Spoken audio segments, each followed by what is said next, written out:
اور میری اسلامی بہنیں، اللہ تبارک و تعالی نے دنیا میں انسان کی بقائے حیات کے دو ذریعے پیدا کیے ہیں۔ جب تک وہ دو ذریعے قائم رہتے ہیں تو انسان کی حیات اور زندگی قائم رہتی ہے۔ دو کے بعد کوئی تیسرا ذریعہ نہیں ہے۔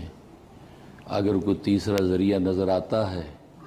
تو ان دو ہی کی شاخیں ہیں، اسی کی برانچز ہیں، اسی کے ضمنی لوازمات ہیں، ورنہ اصل میں دو ہی ذریعے ہیں کہ جن کے ذریعے سے انسان اپنی اس زندگی کو قائم رکھتا ہے۔ ایک ذریعہ غذا کا ہے اور دوسرا ذریعہ دوا کا ہے۔ غذا کے ذریعے سے یہ اپنی زندگی کو بناتا ہے، صحت کو بناتا ہے، اور دوا کے ذریعے سے اپنی زندگی کو بچاتا ہے۔ تو گویا کہ یہ دو ہی ذریعے ہیں، کبھی غذا کے ذریعے سے بقائے حیات کے اسباب اختیار کرتا ہے اور کبھی دوا کے ذریعے سے بقائے حیات کے اسباب اختیار کرتا ہے۔ اس لیے کہ اگر اس کی صحت ہے تو ظاہر ہے کہ غذا کا سلسلہ جاری رہتا ہے، اگر صحت نہیں ہے، بیماری عارض ہے تو دوا کا سلسلہ شروع ہو جاتا ہے۔ لیکن یہ دو ہی سورس ہیں، اس کی مختلف شکلیں دنیا کے اندر ہمیں نظر آتی ہیں کہ انسان دوا اور غذا کے ذریعے سے اپنی زندگی کو قائم رکھتا ہے۔ اور عجیب بات یہ ہے کہ غذا انسان لذت کے طور پہ کھاتا ہے، اس لیے کہ غذا کے اندر لذت نہ ہو تو ہاتھ کھینچ لیتا ہے، اس لیے کہ اس غذا کے ذریعے سے بقائے حیات کے ساتھ ساتھ وہ اس چیز کو بھی سامنے رکھتا ہے کہ غذا لذیذ ہونی چاہیے، کھانا مزیدار ہونا چاہیے۔ اگر وہ کھانا بد مزہ ہو تو ہاتھ کھینچ لیتا ہے۔ تو گویا کہ اس غذا کے اندر دیگر مقاصد کے ساتھ ایک اول مقصد اس کی لذت کا بھی ہوتا ہے کہ لہٰذا وہ لذیذ غذا کو ڈھونڈتا ہے۔ لیکن دوا کے اندر لذت مقصود نہیں ہوتی، وہاں صحت نظر آتی ہے، صحت مقصود ہوتی ہے، لہذا غذا دوا کے اندر وہ لذت کو نہیں ڈھونڈتا۔ بد مزہ کڑوی دوا بھی اگر ہے تو وہ اس لیے کھا لیتا ہے کہ مجھے صحت ملے گی۔ کیوں؟ اس لیے کہ اس دوا سے مقصود دوا نہیں ہے بلکہ اس دوا سے مقصود صحت ہے، لہذا وہ کڑوی کسیلی دوا بھی کھا لیتا ہے۔ تو گویا کہ دوا اور غذا ایک کے اندر تو لذت مقصود اور دوسری میں صحت مقصود، لیکن یہ دونوں کی دونوں چیزیں کہ غذا وہ صحت کے لیے کھاتا ہے اور اسی طریقے سے دوا جو صحت کو بیماری سے بچانے کے لیے کھاتا ہے، لیکن ان دونوں سے مطلوب ایک چیز ہے، اور وہ کیا چیز ہے؟ وہ اللہ تبارک و تعالیٰ کی اطاعت ہے۔ وہ صحت کو بنا کر یا صحت کو بچا کر اللہ تبارک و تعالیٰ کی اطاعت کرنا چاہتا ہے، اللہ کی اطاعت اور عبادت میں لگنا چاہتا ہے۔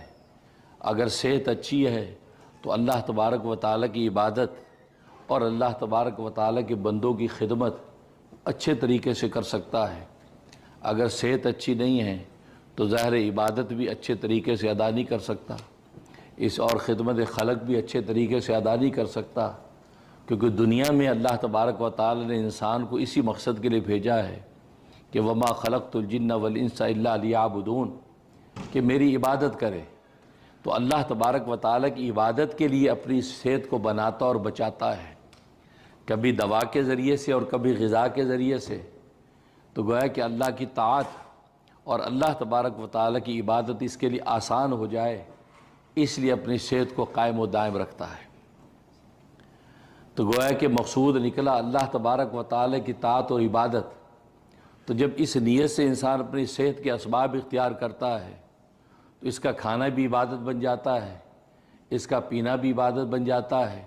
اس کا پہننا اوڑھنا بھی عبادت بن جاتا ہے، اس کا سونا جاگنا بھی عبادت بن جاتا ہے، اس کا کاروبار کرنا بھی عبادت بن جاتا ہے، اس کا ملازمت کرنا بھی عبادت بن جاتا ہے، اس کا زراعت و صنعت کے سارے شعبے اختیار کرنا عبادت بن جاتا ہے، جب اس کے ذہن میں یہ ہوتا ہے کہ یہ صحت اور دولت اس لیے حاصل کرتا ہوں تاکہ اللہ تبارک و تعالیٰ کی عبادت اچھے انداز سے ادا کر سکوں۔ تو گویا کہ یہ تمام کی تمام چیزیں جو دنیا کے اندر انسان کرتا نظر آتا ہے، اگر وہ اپنے اس نگاہ سخن کو بدل لیتا ہے کہ یہ سب کا سب میں اس لیے کرتا ہوں تاکہ اللہ تبارک و تعالیٰ کی عبادت اچھے طریقے سے کر سکوں، میں زیادہ سے زیادہ دولت اس لیے کماتا ہوں تاکہ زیادہ سے زیادہ زکوٰۃ اور صدقات اللہ کے راستے میں دے سکوں، اللہ کی کمزور بندوں کی مدد کر سکوں، تو اللہ تبارک و تعالیٰ اس کی دنیا کے جتنے امور ہیں ان تمام کے تمام امور کو عبادت بنا دیتے ہیں۔ اسی طریقے سے دوا جب استعمال کرتا ہے تو دوا استعمال کرنے میں بھی یہ نیت رکھتا ہے کہ مجھے صحت ہوگی تو میں اللہ تبارک و تعالیٰ کی اچھی عبادت کر سکوں گا، اللہ تبارک و تعالیٰ کے بندوں کی اچھی خدمت کر سکوں گا۔ اس نیت سے جب دوا کھاتا ہے تو اس کا دوا کھانا عبادت بن جاتا ہے، تو اللہ تبارک و تعالیٰ اس کے دوا کھانے پر بھی اجر و ثواب عطا فرما دیتے ہیں۔ تو گویا کہ دوا اور غذا سے مقصود صحت ہے، اور صحت سے مقصود اللہ تبارک و تعالیٰ کی طاعت اور عبادت ہے، اللہ تبارک و تعالیٰ کی یاد اور ذکر ہے کہ اللہ تبارک و تعالیٰ کی یاد میں رہے، اس لیے کہ یہ ساری کی سارے اس کو نعمتیں ملیں اور نعمتیں دینے والے کو بھول جائے تو یہ بندگی کی شان نہیں ہے۔ اس لیے اللہ تبارک و تعالیٰ نے انسان کو قنوت کہا ہے، ان الانسان لربہ لقنوت۔ قنوت کا مطلب یہ ہے کہ وہ نعمت کو تو یاد رکھتا ہے لیکن نعمت دینے والے کو بھول جاتا ہے، نعمت سے تو لطف اٹھاتا ہے لیکن نعمت دینے والے لطیف کو بھول جاتا ہے۔ نام بظاہر اس کا عبد اللطیف ہوتا ہے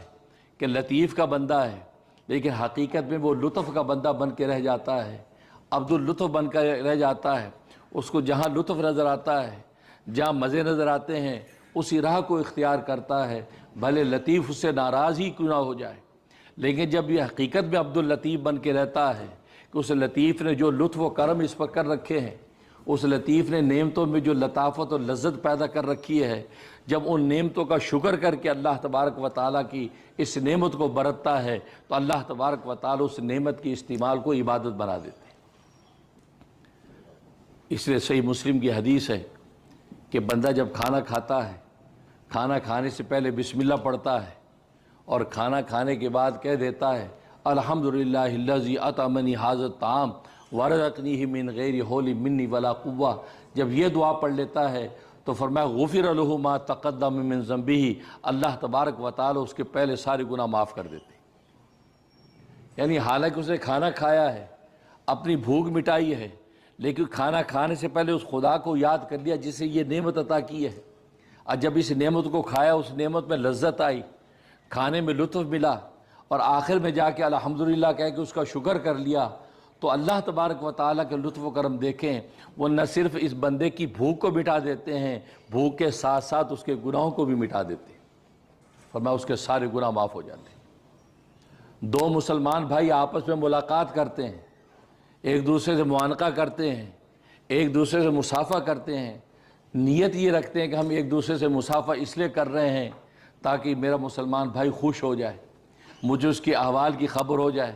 میں اس کی خیریت پتہ کر لوں، اس لیے اس سے مصافحہ کرتا ہے۔ اور میں اس نیت سے جب وہ مصافحہ کرتے ہیں، ابھی ان کا مصافحہ الگ نہیں ہوتا، وہ ان کے معانقہ الگ نہیں ہوتا، اور ہاتھ ابھی ان کے جدا نہیں ہوتے کہ غفر لہما ما تقدم من ذنبہما، اللہ تبارک و تعالیٰ دونوں کے گناہ معاف کر دیتے۔ اب حالانکہ میل ملاقات انسانی فطرت ہے، دنیا کے رواج و دستور ہے، لیکن نیت صرف یہ کر لی کہ میں اپنے بھائی کی خیریت پوچھوں کہ سب ٹھیک تو ہے، بس یہ نیت کی تو اللہ تبارک و تعالیٰ دونوں کے گناہ معاف کر دیتے۔ تو کہنے کا مقصد یہ ہے، تو دنیا کے جتنے امور ہیں ایک نیری نیت کی وجہ سے اللہ تبارک و تعالیٰ اس کو عبادت بناتے چلے جاتے ہیں۔ بالکل اسی طریقے سے جب انسان صحت کو قائم رکھنا چاہتا ہے، صحت کے لیے جتنے اسباب اختیار کرتا ہے، آج لوگ اس صحت کے لیے بہت سے مصنوعی اسباب بھی اختیار کرتے ہیں۔ انسان جاگنگ کرتا ہے، انسان ٹریڈ مل پہ دوڑتا ہے، انسان جب وہ ویٹ اٹھاتا ہے، بس نیت یہ کر لے یا اللہ یہ صحت میں اس لیے بناتا ہوں تاکہ تیری عبادت اچھی کر سکوں اور تیرے کمزور بندوں کی خدمت اچھی کر سکوں، اس لیے میں صحت مند رہنا چاہتا ہوں، تو اللہ تبارک و تعالیٰ اس کی اس ساری ورزش کو عبادت بنا دیتے۔ یہاں تک کہ حدیث میں آتا ہے کہ جب کوئی شخص اپنے گھر سے کسی مریض کی عیادت کے لیے جاتا ہے کہ اس مریض کی میں نے عیادت کرنی ہے، تو فرمایا جب وہ اس کے مریض کی عادت کے لیے جاتا ہے تو حدیث میں فرمایا کہ جب تک وہ واپس اپنے گھر نہیں لوٹتا 70,000 فرشتے اس کی مغفرت کے لیے دعا کرتے رہتے، اس کی بخشی کی دعا کرتے 70,000 فرشتے، یہاں تک کہ جب مریض کے پاس بیٹھا ہوتا ہے تو حدیث میں فرمایا کہ وہ جنت کے باغ میں ہوتا ہے اور اللہ فرماتے ہیں میں اس مریض کے سرانے پر ہوتا ہوں، اس وقت مریض اس کے لیے جو دعا کر دیتا ہے اللہ تبارک و تعالیٰ فرماتے ہیں میں اس مریض کی دعا سن کے اس کے حق میں قبول کر لیتا ہوں۔ اس لیے لکھا ہے کہ مریض کے پاس جائیں، اس کی صحت کی تو دعا کریں، لیکن اس سے اپنے لیے بھی دعا کرائیں کہ آپ ہمارے لیے دعا کر دیں، ہمارے فلاں مشکل ہے، ہماری فلاں آسانی ہو جائے، مریض سے دعا کروائیں۔ اس لیے کہ مریض اس وقت اللہ کے پڑوس میں ہے، اللہ اس کے سرانے پر ہے، اور اس وقت جو مانگے گا اللہ تبارک و تعالی ہاتھ کے ہاتھ اس کو قبول کرے گا۔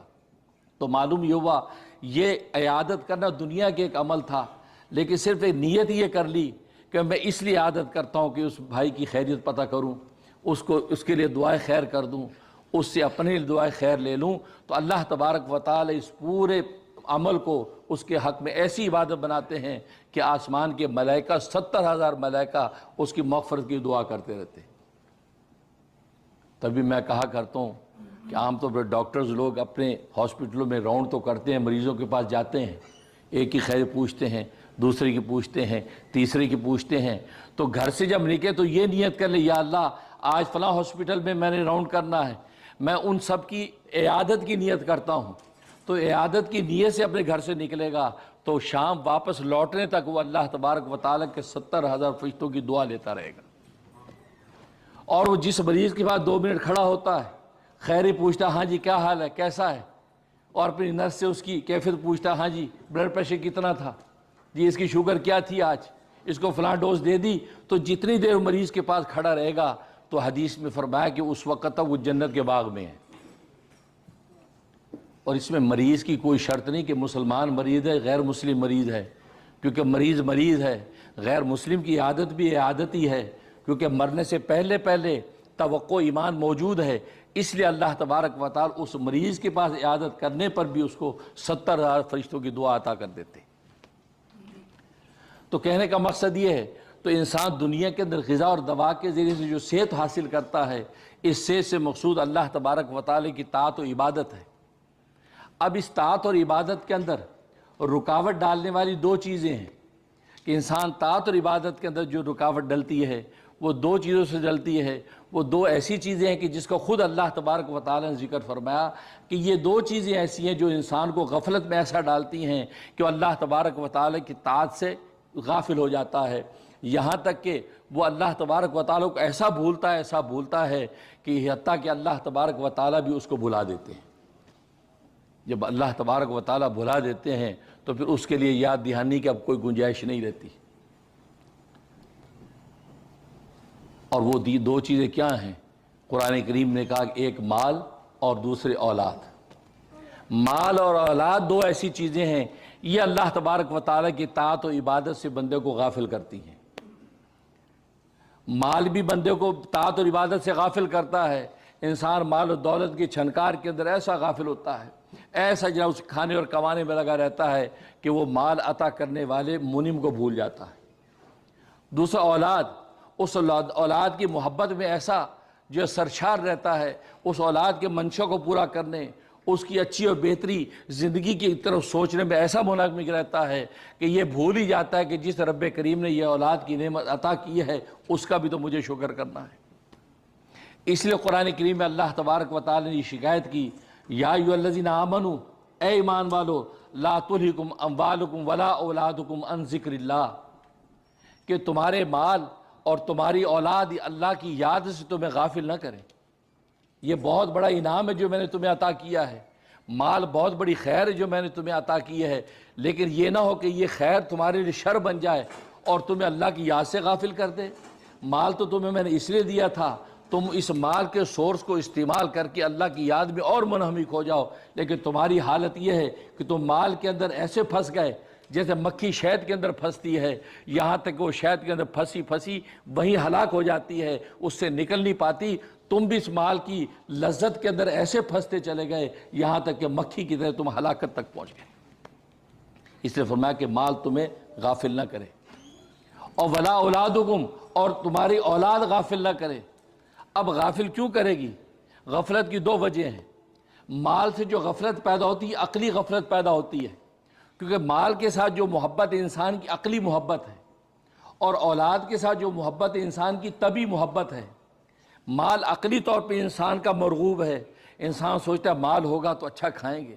مال ہوگا تو اچھا پئیں گے، مال ہوگا تو اچھا پہنیں گے، مال ہوگا تو اچھا محل بنائیں گے، مال ہوگا تو اچھی گاڑی خریدیں گے، مال ہوگا تو اچھی عورت سے شادی کریں گے۔ تو مال، یہ چونکہ ساری کی ساری یہ چیزیں مال کی بنیاد پر ملتی ہیں، تو لہذا عقلی طور پر وہ مال کو مرغوب سمجھتا ہے، ارے مال ہوگا تو سب کچھ ہے۔ اگر مایا نہیں کریں گے تو مال، یہ چونکہ ساری کی ساری یہ چیزیں مال کی بنیاد پر ملتی ہیں، تو لہذا عقلی طور پر وہ مال کو مرغوب سمجھتا ہے، ارے مال ہوگا تو سب کچھ ہے۔ اگر مایا نہیں ہے تو پھر کچھ بھی نہیں ہے۔ لہذا مال کے اس کمانے میں اس کی اس قدر اس کا میلان ہو جاتا ہے کہ مال عطا کرنے والے کو بھول جاتا ہے۔ اس لیے مال کو مال کہتے ہیں، کیونکہ مال کا لفظ میلان سے ہے۔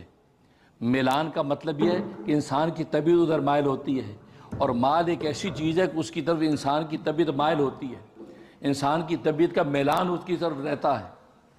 لہذا ہر وقت انسان مال پر نگاہ رکھتا ہے کہ میری پروموشن کیسے ہو سکتی ہے تاکہ مال بڑھے گا،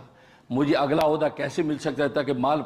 بڑھے گا، مجھے وہ سیٹ کیسے مل سکتی ہے، ایک سائن پر مجھے چیک ملے، وہ تو گویا کہ مال اس کے دماغ میں گھومتا ہے۔ تو مال کے اندر میلان ہے، انسان کی طبیعت ادھر مائل ہوتی ہے، اس میلان کی وجہ سے انسان مال کی طرف جھکاؤ کرتا ہے۔ اور اللہ تبارک و تعالی نے مال کو ایسی آزمائش بنایا، ایسا بے وفا دوست بنایا کہ یہ جب تک تمہارے پاس رہتا آپ کے کسی کام کا نہیں ہے۔ آپ کے $100 جیب میں ہے، کسی کام کے نہیں ہیں۔ جب تک یہ نکل کے کسی دوسرے کی جیب میں جا کے آپ سے بے وفائی نہیں کریں گے، اس وقت تک آپ کو نفع ہی نہیں دے سکتے۔ آپ جیب میں $100 لے کے یہ 2 روٹیاں دینا، ہاں جی پیسے، یار پیسے، روٹی دو،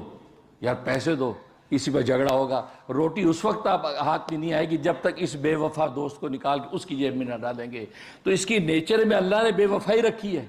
یہ آپ کے پاس خزانہ بن کے پڑا رہے، آپ کے کسی کام کا نہیں ہے۔ آپ بلینئر تو ہوں گے، ملینئر تو ہوں گے، لیکن ایک روٹی وہ مال آپ کو نہیں دلا سکتا جب تک یہ بے وفائی کر کے دوسرے کا نہیں ہو جاتا، اس وقت تک آپ کی کسی کام کا نہیں ہے۔ جب یہ دوست اتنا بے وفا ہے، اس کی گھٹی میں ہی جو اللہ تبارک و تعالیٰ نے بے وفائی رکھی ہے، اس سے محبت کرنا حماقت کے علاوہ کچھ نہیں ہے۔ آمق ہوگا جو اس سے محبت کرے گا، ہاں ضرورت کا تعلق اگر رکھے گا تو یہ کامیاب ہو جائے گا۔ جہاں ضرورت ہوگی کھل کے مال خرچ کرے گا، جہاں ضرورت نہیں وہاں مال کو ہولڈ کرے گا۔ بس ضرورت کا تعلق اس کے قائم رہے گا تو اللہ تبارک و تعالیٰ اس مال کو آپ کے لیے ایسا نافع بنائیں گے، اس مال کے ذریعے سے دنیا میں بیٹھ کے آپ جنت کو خرید لیں گے۔ چنانچہ صحابہ نے اس مال سے جنت خریدی نہیں، مال لٹایا، جنتوں کے فیصلے کر دیے۔ عثمان غنی رضی اللہ تعالیٰ نے مال لٹایا، نبی نے دنیا میں جنت کی بشارت دے دی۔ تو مال کام کی ایسی چیز ہے کہ اگر آپ نے اس کو صحیح جگہ لٹا دیا تو آپ کو دنیا میں جنت کے فیصلے کرا دے گا، لیکن اگر آپ نے اس کو ہولڈ کیے رکھا، خرچ نہ کیا، بخل اور کنجوسی کی وجہ سے اپنے سینے سے لگائے رکھا، نہیں میں مال خرچ نہیں کروں گا، تو پھر یہ مال آپ کے کسی کام نہیں۔ یہاں تک کہ اس مال کے اندر مکھی جیسے شہد میں ہلاک ہو جاتی ہے، ایسے انسان مال میں ہلاک ہو جاتا ہے۔ تو مال سے غفلت پیدا ہوتی عقلی طور پر، اور اولاد کے ساتھ جو محبت ہے وہ طبعی ہے۔ انسان عقلی طور پر اپنی اولاد کو جتنا بھی ایبا کرے کہ نہیں یہ اولاد گندی ہے، یہ نافرمان ہے، مجھے اس سے کوئی تعلق نہیں رکھنا، لیکن اندر کا جو خونی رشتہ وہ پھر اولاد کی طرف اس کو متوجہ کرے گا۔ کتنے واقعات ہیں، باپوں نے بچوں کو گھر سے نکال دیا، ماں نے ٹھوکر مار دی، لیکن بعد میں دل تڑپ رہا ہے کہ میری بیٹی، ہائے میرا بیٹا، ہائے میرا بچہ۔ کیوں؟ وہ خونی رشتہ ہے۔ تو طبی میلان جو اولاد کے ساتھ ہے، یہ طبی میلان انسان کو غافل کر دیتا ہے۔ انسان اتنا اس کی طرف مائل ہو جاتا ہے کہ وہ دیکھتا ہی نہیں کہ طبیعت تو یہ کہتی ہے لیکن شریعت کیا کہتی ہے۔ بس یہ تقابل آتا ہے تو وہ طبیعت پر وہ شریعت کو غالب نہیں کرتا، بلکہ شریعت پر طبیعت کو غالب کر کے وہ اپنی اولاد کے لیے وہ کر دیتا ہے کہ جو اللہ تبارک و تعالیٰ کی شریعت اس کی اجازت نہیں دیتی، یہاں تک دنیا میں اس کے لیے ہلاکت کا فیصلہ ہو جاتا ہے۔ تو گویا کہ یہ دو چیزیں ہیں جو اللہ کی اطاعت اور عبادت سے روکتی ہیں، ایک مال وہ اپنے عقلی میلان کی وجہ سے، اور دوسری اولاد اپنی طبعی میلان کی وجہ سے وہ اللہ تبارک و تعالیٰ کی اطاعت سے روکتی ہیں۔ اور یہ ایسا طبعی میلان ہے یہ انبیاء کرام علیہم السلام کے اندر بھی موجود، کہ جن کو اللہ سے حضوری کا مقام حاصل ہوتا ہے وہ بھی اپنی اس طبی میلان کو روک نہیں پاتے۔ چنانچہ حضرت نوح علیہ السلام کا واقعہ آپ جانتے ہیں، قرآن کریم میں موجود ہے۔ حضرت نوح علیہ السلام عقلی طور پر دیکھ رہے ہیں کہ بیٹا نافرمان ہے، کفار و مشرکین کے ساتھ ملا ہوا ہے، اور وہ میرے راہ ہدایت پہ چلتا نہیں ہے، اللہ تبارک و تعالیٰ کا باغی ہے، لیکن پھر بھی وہ اندر کا جو طبی میلان ہے وہ پھر بھی وہ ابلا، اور یہ کہہ بیٹھے کہ اللہ یہ میرا بیٹا ہے، یہ میرا بیٹا، مجھے اس کو تو بچا دے۔ اللہ نے ڈانٹ دیا، نہیں یہ تیرا بیٹا نہیں، یہ تمہارے اہل میں سے نہیں ہے۔ کیوں؟ کیونکہ انہو عمل غیر صالح، اس لیے کہ اس کا جو عمل ہے وہ برا عمل ہے، وہ صالح عمل نہیں ہے۔ اب دیکھو پیغمبر ہے، عقلی طور پہ نظر آتا ہے نافرمان ہے، لیکن طبیعت انسان کی فوراً اولاد کی طرف مائل ہوتی ہے، تو انسان کی نیچر یہی ہے۔ بالکل اسی طریقے سے یہ اولاد کی وجہ سے انسان بہت سے ایسے کام کر جاتا ہے جس سے اللہ اس کے رسول ناراض ہو جاتے ہیں۔ تو قرآن نے کہہ دیا یا ایھا الذین آمنوا، اے ایمان والو، لا تلھکم اموالکم ولا اولادکم عن ذکر اللہ،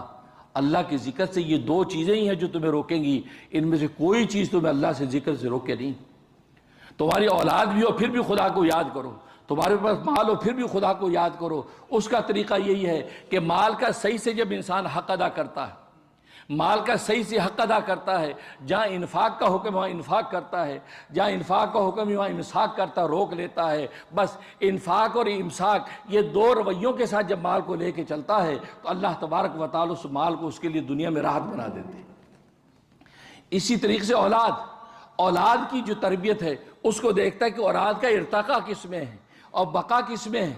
بقا و ارتقاء دو چیزیں دیکھتا ہے، بقا تو اولاد کی اس میں ہے، لیکن ارتقاء اس کی ترقی اس میں ہے۔ اب اس کے اندر جب تقابل کرتا ہے وہ سوچے نہیں، اس اولاد کی ترقی جس میں ہے مجھے وہ راستہ اختیار کرنا ہے۔ جب وہ ترقی کا راستہ اختیار کرتا ہے تو اللہ تبارک و تعالیٰ اس کی بقا بھی عطا کر دیتے اور ارتقاء بھی مل جاتا ہے۔ چنانچہ حضرت ابراہیم علیہ السلام کا واقعہ آپ کو پتہ ہے۔ ابراہیم علیہ السلام خواب دیکھتے ہیں کہ اپنے بیٹے اسماعیل کو ذبح کر رہے ہیں، تو صبح اٹھتے ہیں سارا دن حیران پریشان کہ یہ کیسا خواب دیکھا، جو بچہ اتنی امیدوں کے بعد بڑھاپے کے اندر ملا، بڑھاپے کی اولاد، اور آج 8-9 سال کا یہ بچہ ایک ایسی عمر میں آیا کہ ننھا منا مشیر بھی ہے،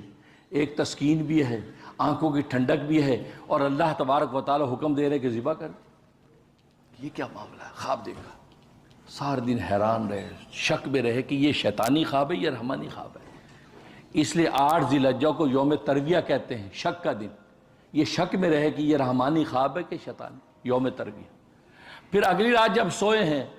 تو پھر یہ خواب دیکھا، صبح اٹھے تو ان کو سمجھ میں آ گیا یہ خواب رحمانی ہے، شیطانی نہیں ہے۔ اس دن کو یوم عرفہ کہتے ہیں۔ عرفہ مانے معرفت، پہچان کا دن۔ آج کے دن میں حضرت ابراہیم علیہ السلام کو پہچان ہو گئی اس بات کی کہ یہ رحمانی خواب ہے، شیطانی خواب نہیں ہے، لہذا تیاری باندھی۔ اس سے اگلے دن یعنی 10 ذی الحجہ کو بچے کو لے کے ذبح کرنے چل پڑے۔ صرف خواب دیکھا ہے، یہ عاشقوں کی بات ہے۔ پلٹ کے پوچھا نہیں، اللہ میاں میں نے یہ خواب دیکھا ہے، کیا یہ خواب سچا ہے، یہ آپ ہی کی طرف سے ہے؟ میں ذرا میک شور کر لوں، یہ نہ ہو کہ میں بچوں کو ذبح کر بیٹھوں جیسے آج ہم لوگ کرتے ہیں۔ کتنے لوگ ہیں جن کو رسول اللہ صلی اللہ علیہ وسلم خواب میں آ کے کہہ دیتے داڑھی رکھ لے، داڑھی رکھ لے، میرے جیسا نورانی چہرہ بنا لے، تو آ کے ہمیں پوچھتے مفتی صاحب میں اس قابل کہاں، مجھے کہاں نبی خواب میں آ سکتے ہیں؟ ہاں یہ میں نے دیکھا، نبی نے کہا ہے بس رکھ لو بھائی، بس دعا کریں، بس بیوی نہیں مانتی۔ حضرت دیکھے بس وہ بیوی نہیں مانتی، وہ کہتی نہیں، وہ بس بالکل ملا لگو گے تم۔ اور ہماری دادی کہتی جی وہ داڑھی رکھ کے تو پورا ڈاکو لگتا ہے، وہ دیکھا ہوا